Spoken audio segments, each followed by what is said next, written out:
You know this is true. You know I'm telling you the truth, that values and character matter most of all. You know this is true, that decency and respect are on the ballot in 2024.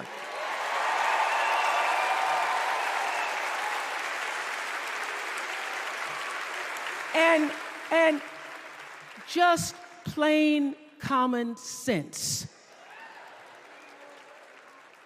Common sense tells you that Kamala Harris and Tim Walz can give us decency and respect.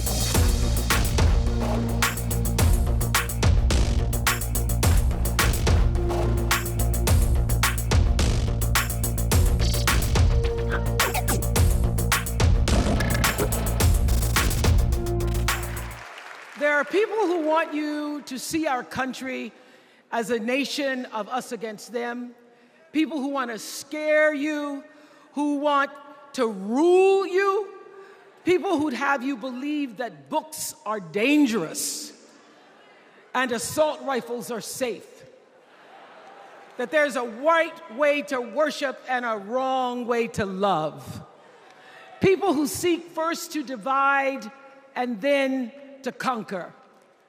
But here's the thing. When we stand together, it is impossible to conquer us.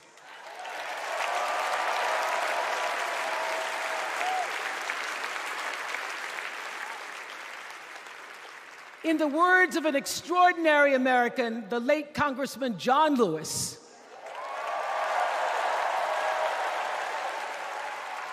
he said, no matter what ship our ancestors arrived on, we are all in the same boat now.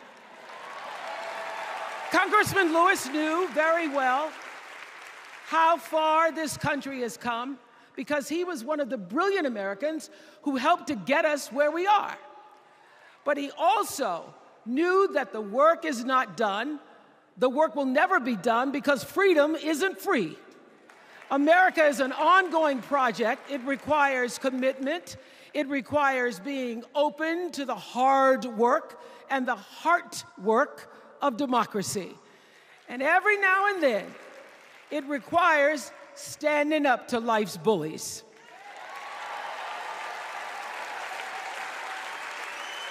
I know this.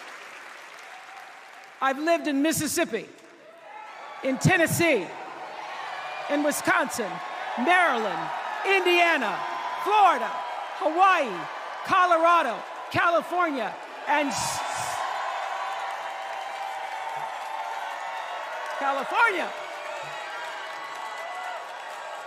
sweet home Chicago, Illinois.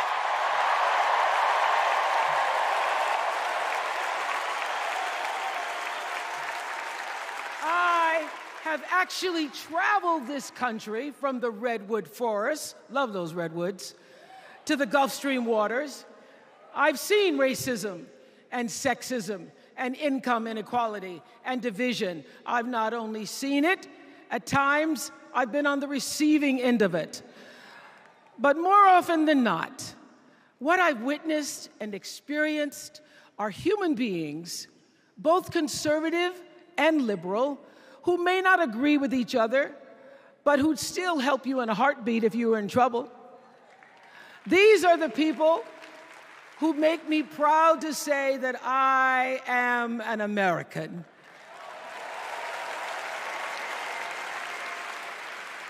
They are the best of America. And despite what some would have you think, we are not so different from our neighbors. When a house is on fire, we don't ask about the homeowner's race or religion. We don't wonder who their partner is or how they voted. No. We just try to do the best we can to save them. And if the place happens to belong to a childless cat lady,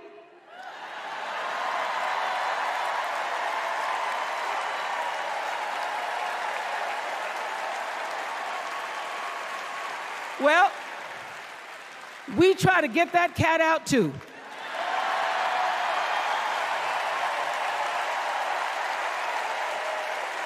Because we are a country of people who work hard for the money. We wish our brothers and sisters well, and we pray for peace. We know all the old tricks and tropes that are designed to distract us from what actually matters, but we are beyond ridiculous tweets and lies and foolery. These are complicated times, people, and they require adult conversation. And I welcome those conversations because civilized debate is vital to democracy, and it is the best of America. Now, over the last couple of nights, we have all seen brave people walk onto this stage and share their most private pain. Amanda and Josh, Caitlin, Hadley, they told us their stories of rape and incest and near-death experiences from having the state deny them the abortion that their doctor explained was medically necessary. And they've told us these things for one reason, and that is to keep what happened to them from happening to anybody else. Because if you do not have autonomy over this, if you cannot control when and how you choose to bring your children into this world and how they are raised and supported, there is no American dream.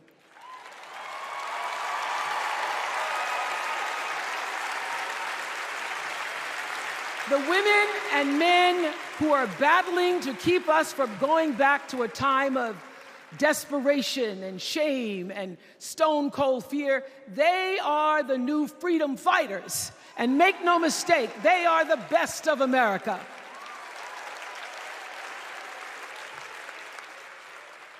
I want to talk now about somebody who's not with us tonight. Tessie Prevost Williams was born in New Orleans not long after the Supreme Court ruled that segregated public schools were unconstitutional. That was in 1954, same year I was born. But I didn't have to head to first grade at the all-white McDonough 19 school with a U.S. Marshal by my side like Tessie did. And when I got to school, the building wasn't empty like it was for Tessie. You see, rather than allowing McDonough to be integrated, parents pulled their kids out of the school, leaving only Tessie and two other little black girls, Gail Etienne and Leona Tate, to sit in a classroom with the windows papered over to block snipers from attacking their 6-year-old bodies. Tessie passed away 6 weeks ago. And I tell this story to honor her tonight because she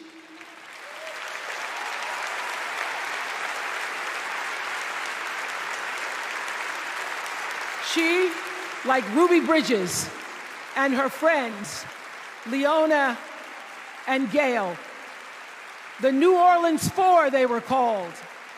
They broke barriers, and they paid dearly for it.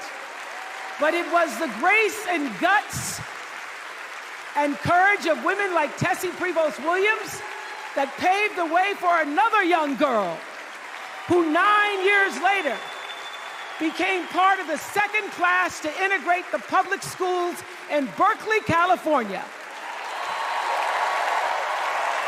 And it seems to me that at school and at home, somebody did a beautiful job of showing this young girl how to challenge the people at the top and empower the people at the bottom. They showed her how to look at the world and see not just what is, but what can be. They instilled in her a passion for justice and freedom and the glorious fighting spirit necessary to pursue that passion.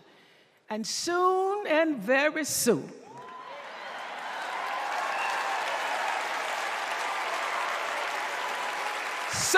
very soon, We're going to be teaching our daughters and sons about how this child of an Indian mother and a Jamaican father, two idealistic, energetic immigrants,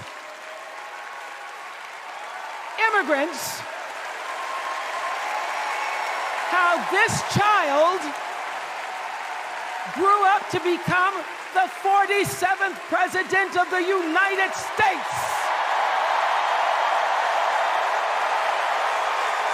That is the best of America.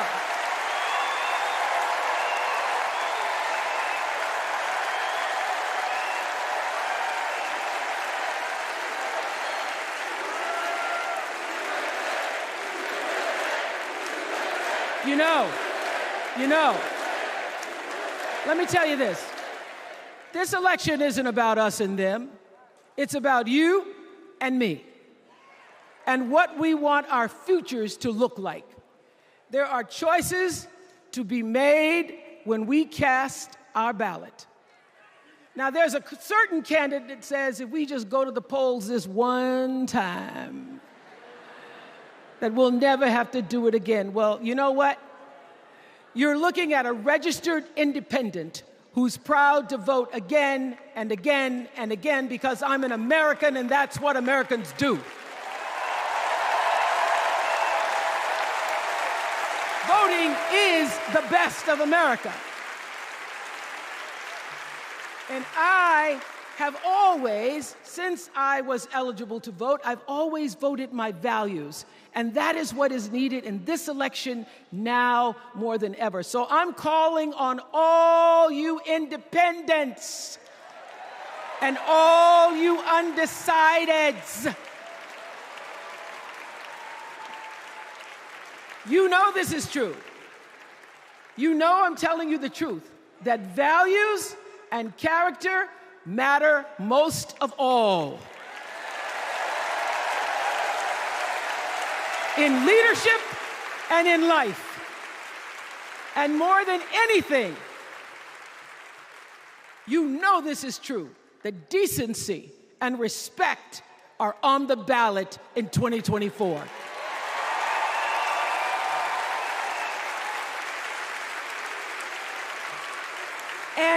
And just plain common sense. Common sense tells you that Kamala Harris and Tim Walz can give us decency and respect. They're the ones that give it to us. So, we are Americans. We are Americans. Let us choose loyalty to the Constitution over loyalty to any individual. Because that's the best of America. And let us choose optimism over cynicism, because that's the best of America. And let us choose inclusion over retribution. Let us choose common sense over nonsense.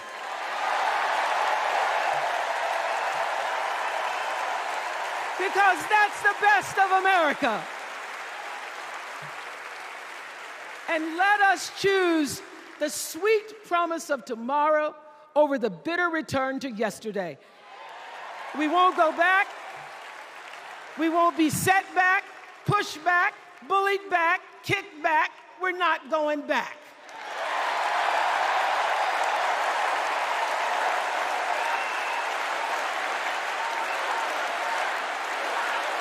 Not going back. We're not going back. So, let us choose. Let us choose truth. Let us choose honor. And let us choose joy.